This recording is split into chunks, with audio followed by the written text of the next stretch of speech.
शांताकारं भुजंगशयनं पद्मनाभं सुरेशं विश्वाधारं गगनसदृशं मेघवर्णं शुभांगं लक्ष्मीकान्तं कमलनयनं योगिभिध्यानगम्यं वंदे विष्णु भवभयहरं सर्वलोकैकनाथं।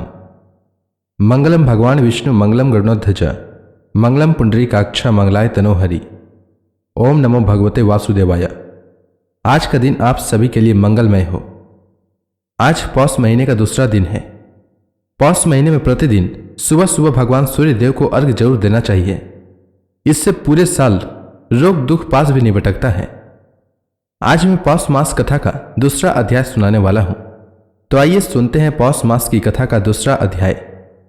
आज की कथा में वैशंपायन जी जन्मेजय जी से कहते हैं, जन्मेजय, एक दिन राजर्षि शांतनु यमुना नदी के तट पर वन में विचरण कर रहे थे। उन्हें वहां बहुत ही उत्तम सुगंध मालूम हुई, परंतु यह मालूम नहीं होता था कि वह कहां से आ रही है। उन्होंने उसका पता लगाने की चेष्टा की। वहां के निषादों में उन्हें एक देवांगना के समान कन्या दिख पड़ी। राजा ने उससे पूछा, कल्याणी, तुम किसकी कन्या हो, कौन हो और किस उद्देश्य से यहां रह रही हो? कन्या ने कहा, मैं निषाद कन्या हूं, पिता की आज्ञा से धर्मार्थ नाव चलाती हूं। उसके सौंदर्य, माधुर्य और सौगंध्य से मोहित होकर राजर्षि शांतनु ने उसे अपनी पत्नी बनाना चाहा और उसके पिता के पास जाकर उसके लिए याचना की। निषाद राज ने कहा, राजन, जब से यह दिव्य कन्या मुझे मिली है तभी से मैं इसके विवाह के लिए चिंतित हूं, परंतु इसके संबंध में मेरे मन में एक इच्छा है। यदि आप इसे धर्म पत्नी बनाना चाहते हैं तो आप शपथपूर्वक एक प्रतिज्ञा कीजिए, क्योंकि आप सत्यवादी हैं।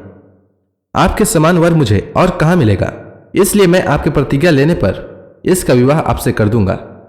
शांतनु ने कहा, पहले तुम अपनी शर्त बताओ, कोई देने योग्य वचन होगा तो दूंगा, नहीं तो कोई बंधन थोड़े ही है। निषाद राज ने कहा, इसके गर्भ से जो पुत्र हो वही आपके बाद राज्य का अधिकारी हो और कोई नहीं। यद्यपि राजा शांतनु उस समय काम से अत्यंत पीड़ित थे, फिर भी उन्होंने उसकी शर्त स्वीकार नहीं की। वे कामवश अचेत से हो रहे थे और उसी कन्या का चिंतन करते हुए हस्तिनापुर आए। एक दिन देवव्रत ने अपने पिता को चिंतित देखा तो उनके पास आकर कहने लगे, पिताजी, पृथ्वी के सभी राजा आपके वशवर्ती हैं, आप सब प्रकार से कुशल हैं, फिर आप दुखी होकर निरंतर क्या सोचते रहते हैं? आप इतने चिंतित हैं कि न मुझसे मिलते हैं और न घोड़े पर सवार होकर बाहर ही निकलते हैं। आपका चेहरा फीका और पीला पड़ गया है, आप दुबले से हो गए हैं। कृपया करके अपना रोग बताइए, मैं इसका प्रतिकार करूंगा। शांतनु ने कहा, बेटा, सचमुच मैं चिंतित हूं। हमारे इस महान कुल में एकमात्र तुम ही वंशधर हो, सो सर्वदा सशस्त्र रहकर वीरता के कार्य में तत्पर रहते हो। जगत में निरंतर ही लोग मरते मिटते रहते हैं, यह देखकर मैं बहुत ही चिंतित रहता हूं।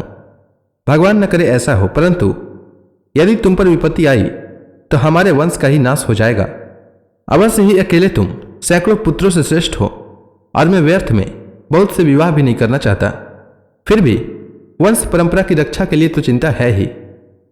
गंगानंदन देवव्रत ने अपनी अलौकिक मेधा से सब कुछ सोच विचार लिया और वृद्ध मंत्री से पूछकर ठीक ठीक कारण तथा निषाद राज की शर्त जान ली।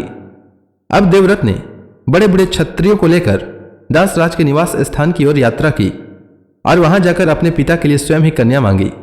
निषाद राज ने देवव्रत का बड़ा स्वागत सत्कार किया और भरी सभा में कहा, भरत वंश शिरोमणि, राजर्षि शांतनु की वंश रक्षा के लिए आप अकेले ही पर्याप्त हैं। फिर भी ऐसा वांछनीय संबंध टूट जाने पर स्वयं इंद्र को भी पश्चाताप करना पड़ेगा।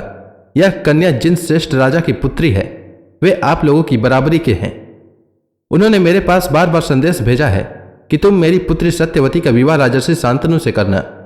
मैंने इसके इच्छुक देवर्षि अस्ति को सूखा जवाब दे दिया है, परंतु मैं पालन पोषण करने वाला होने के कारण एक प्रकार से इस कन्या का पिता ही हूं। इसलिए कह रहा हूं कि इस विवाह संबंध में एक ही दोष है, वह यह कि सत्यवती के पुत्र का शत्रु बड़ा प्रबल है। यही सोचकर मैंने आपके पिता को यह कन्या नहीं दी। गंगानंदन देवव्रत ने निषाद राज की बात सुनकर क्षत्रियों के समाज में अपने पिता का मनोरथ पूर्ण होने के लिए प्रतिज्ञा की। निषाद राज, मैं शपथ पूर्वक यह सत्य प्रतिज्ञा करता हूं कि इसके गर्भ से जो पुत्र होगा वही हमारा राजा होगा। मेरी यह कठोर प्रतिज्ञा अभूतपूर्व है और आगे भी शायद ही कोई ऐसी प्रतिज्ञा करे। निषाद राज अभी और कुछ चाहता था। उसने कहा, युवराज, आपने सत्यवती के लिए जो प्रतिज्ञा की है वह आपके अनुरूप ही है। इसके संबंध में मुझे कोई संदेह भी नहीं है। मेरे मन में एक संदेह अवश्य है कि शायद आपका पुत्र सत्यवती के पुत्र से राज्य छीन ले। देवव्रत ने निषाद राज का आशय समझकर क्षत्रियों की भरी सभा में कहा, क्षत्रियों, मैंने अपने पिता के लिए राज्य का परित्याग तो पहले ही कर दिया है। अब संतान के लिए आज निश्चय कर रहा हूं। निषाद राज, आज से मेरा ब्रह्मचर्य अखंड होगा। संतान न होने पर भी मुझे अवश्य लोकों की प्राप्ति होगी। देवव्रत की यह कठोर प्रतिज्ञा सुनकर निषाद राज के शरीर में रोमांच हुआ। उसने कहा, मैं कन्या देता हूं। उसी समय आकाश से देवता, ऋषि और अप्सराएं देवव्रत पर पुष्पों की वर्षा करने लगे और सबने कहा, यह भीष्म है, इसका नाम भीष्म होना चाहिए। इसके बाद देवव्रत भीष्म सत्यवती को रथ पर चढ़ाकर हस्तिनापुर ले गए और अपने पिता को सौंप दिया। देवव्रत की इस भीषण प्रतिज्ञा की प्रशंसा सब लोग इकट्ठे होकर और अलग अलग भी करने लगे। सब ने कहा, सचमुच यह भीष्म है। भीष्म का यह दुष्कर कार्य सुनकर राजा शांतनु बहुत प्रसन्न हुए। उन्होंने अपने पुत्र को वर दिया, मेरे निष्पाप पुत्र, जब तक तुम जीना चाहोगे तब तक मृत्यु तुम्हारा बाल भी नहीं बांका कर सकेगा। तुमसे अनुमति प्राप्त करके ही वह तुम पर अपना प्रभाव डाल सकेगी। तो इसी के साथ यह अध्याय समाप्त हुआ।